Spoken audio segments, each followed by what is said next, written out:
Hallo und guten Abend oder besser gesagt guten Morgen, liebe Zuschauer. Der Papst in Deutschland, das war das herausragende Ereignis des Tages. Sehen Sie dazu unseren Bericht. Papst Johannes Paul II. Begann seinen anstrengenden Tag bereits heute früh um 8 Uhr mit einer Stippvisite bei Bundespräsident Richard von Weizsäcker in der Bonner Villa Hammerschmidt. 1,5 Stunden später sprach er vor 70.000 Gläubigen im Köln-Müngersdorfer Stadion die Karmeliternonne Edith Stein selig.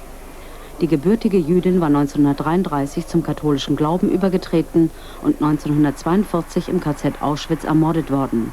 Nun darf sie als Märtyrerin in der katholischen Kirche verehrt werden. Ein paar Stunden später feierte der Papst auf dem Domplatz von Münster einen Vespergottesdienst und verurteilte darin mit aller Entschiedenheit die Abtreibung. Kein Mensch dürfe vom anderen gering denken, ihn misshandeln oder sogar töten, sagte er. Denn das Recht auf Leben ist das fundamentalste und heiligste aller Menschenrechte. Mit einem Besuch am Grab des Münsteraner Kardinals Clemens August von Galen, der im Dritten Reich gegen die Euthanasie gekämpft hat, ging der Tag heute um 20:45 Uhr für den Hohen Gast aus Rom nach mehr als 12 Stunden zu Ende. Das andere herausragende Ereignis des jetzt bereits schon gestrigen Tages, 1. Mai, der Tag der Arbeit, der Tag der großen Arbeiterdemonstration und Funktionärsreden. Die Hauptveranstaltung des Deutschen Gewerkschaftsbundes fand in diesem Jahr in Saarbrücken statt. Arbeit schaffen, Umwelt schützen, Technik sozial gestalten, war das Motto aller DGB-Kundgebungen. Vor rund 15.000 Menschen vor dem Saarbrücker Arbeitsamt sagte DGB-Chef Ernst Breit: Liebe Freunde, zum Abbau der Arbeitslosigkeit gehört auch die Fortsetzung der Politik der Arbeitszeitverkürzungen. Arbeitszeitverkürzung ist ein wirksamer Beitrag zum Erhalt und zur Schaffung von Arbeitsplätzen. Die 38,5-Stunden-Woche hat 150.000 Arbeitsplätze gebracht und noch einmal 75.000 schafften die tarifvertraglichen Vorruhestandsregelungen. Für den DGB ist der Kampf um Arbeitszeitverkürzung die wichtigste Aufgabe des Jahres. Viele Gewerkschaftsführer riefen zum Widerstand gegen Bonns Wirtschaftspolitik auf. Sie drohten der Bundesregierung, die ganze Macht des Deutschen Gewerkschaftsbundes einzubringen, um ihre Forderungen durchzusetzen. Die Ursache für das schwere Zugunglück in Ansbach am Mittwochvormittag ist offenbar geklärt. Das Signal für den Güterzug stand auf Halt. Der Zug fuhr dennoch weiter und rammte einen D-Zug. Bei dem Unglück kam ein 74-jähriger Mann ums Leben. 41 Menschen wurden verletzt. Die Ergebnisse vom Fußball. In der ersten Bundesliga trennten sich Borussia Dortmund und der 1. FC Köln 1:1. Blau-Weiß 90 Berlin verliert 1:2 gegen Fortuna Düsseldorf. Noch etwas aus der zweiten Bundesliga. Arminia Bielefeld gegen den Karlsruher SC 1:1 und Wattenscheid gegen die Stuttgarter Kickers unentschieden 3:3. Zum 26. Mal ging in Frankfurt am 1. Mai es um den Henninger Turm. Dieses Radrennen ist eigentlich die einzige bedeutende Profiveranstaltung in der Bundesrepublik. An der Jagd durch den Taunus beteiligten sich natürlich Landes- und Weltmeister aus zahlreichen Nationen. Kein leichtes Heimspiel also für die beiden stärksten Deutschen im Feld, Didi Thurau und Rolf Gölz.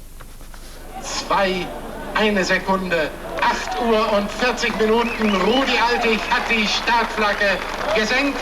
Das 26. Rennen rund um den Henninger Turm läuft. Zunächst allerdings eher etwas gemütlich. Wie beim Maiausflug wurden die Taunushänge erklommen. Erst bei den Abfahrten vom Großen Feldberg und Hoher Wurz kam das Peloton in Schwung, bei Geschwindigkeiten bis zu Tempo 100. Den ersten ernsthaften Angriff gab es nach mehr als 100 Streckenkilometern. Aus ihm ging der radelnde Doktor, der Holländer Maarten Ducrot, aus der Mannschaft von Rolf Gölz als Sieger hervor. Wie schon im Vorjahr fuhr er 25 Kilometer allein, ehe ihn das Feld dann wieder schluckte. Rolf Gölz und Didi Thurau fuhren stets an der Spitze des Feldes mit, attackierten häufig. Ein Moment der Unaufmerksamkeit kostete jedoch alle Chancen. Beide mussten kurz vor Erreichen des Henninger Turms 8 Kollegen ziehen lassen, darunter Ex-Weltmeister Henny Kuiper und den Iren Stephen Rodge. Doch ein Außenseiter machte das Rennen. Sein Teamkamerad Bob Rohl aus Amerika jubelt schon im Hintergrund, als der Norweger Dag Otto Lauritzen vor den Holländern Stephen Hagen und Lübberding nach mehr als 6 Stunden über den Zielstrich rollt. Lokalmatador Didi Thurau war als bester Deutscher zufrieden. Wie wird das Wetter am Sonnabend? Im Norden meist dicht bewölkt und Regen, nur vereinzelt kommt die Sonne durch, Tageshöchstwerte um 12 Grad. In den mittleren Landesteilen wechselnd bewölkt und nur vereinzelt Schauer. Die Temperaturen allgemein um 17 Grad. Im Süden vormittags sonnig, ab Mittag dann Bewölkungsaufzug und stellenweise leichter Regen mit Durchschnittswerten um 20 Grad. Tja, auch wenn das Wetter morgen nicht so freundlich werden sollte, unser Tipp: fahren Sie doch trotzdem in den Wald und genießen Sie das herrliche Frühlingsgrün. Die Bäume sind ja bekanntlich recht gute und nützliche Regenschirme. Das war's, ich wünsche Ihnen eine gute Nacht. Schlafen Sie gut. Bis morgen. Tschüss.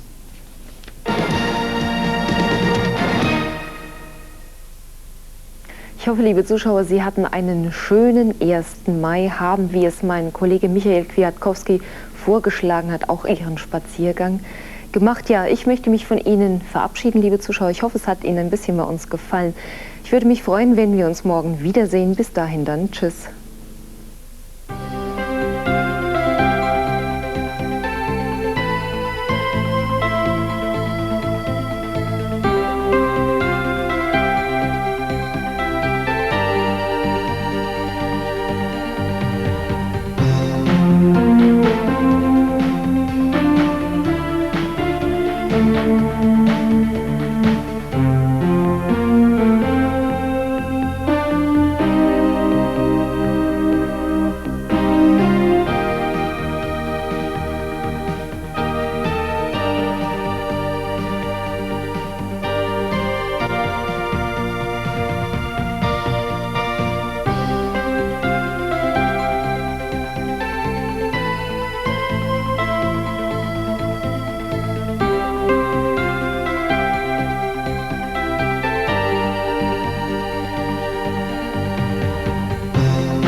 Ins Ruhrgebiet. Dort ist in Bottrop auf einer Zeche eine Begegnung mit Wirtschaftsmanagern und Betriebsräten vorgesehen. Man hält es für möglich, dass der Papst bei dieser Gelegenheit auf das Problem der Massenarbeitslosigkeit in den Industrieländern eingeht. Am Freitag stand der Papstbesuch ganz im Zeichen der Bemühungen um eine Verständigung zwischen Christen und Juden. Während einer großen Glaubenskundgebung im Kölner Stadion sprach das Oberhaupt der katholischen Kirche, die konvertierte Jüdin, die Nonne Edith Stein, selig. Sie war von den Nationalsozialisten ermordet worden.